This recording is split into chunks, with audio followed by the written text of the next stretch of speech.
যে ছুটির দিন আজ ভোর থেকে জমজমাট মাছ বাজার। আরো বিস্তারিত জানাতে নারায়ণগঞ্জের শীতলক্ষ্যা নদীর পাড়ে ৩ নম্বর মাছঘাট থেকে যুক্ত হচ্ছেন প্রতিনিধি হাসান মজুমদার বাবলু।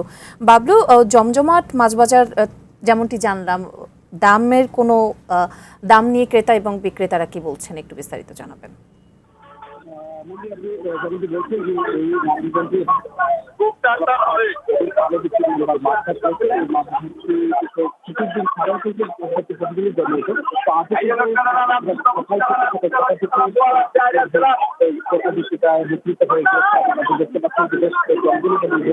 আমরা যেমন দেখছি যে আসলে দেশি মাছের সংখ্যা একটু কম, তবে নদীর মাছ আপনি জানেন যে নদীতে জাল ফেলে মাছ করা হয়, দেশি মাছের সংখ্যা রয়েছে। এছাড়াও কিন্তু বিদেশি মাছ যেগুলো রয়েছে অন্যান্য মাছ সেগুলো কিন্তু বেশ প্রচুর পরিমাণে দাম কিন্তু কথা বলতে চাই আসলে মাছের কি অবস্থা আমি বিক্রি করতে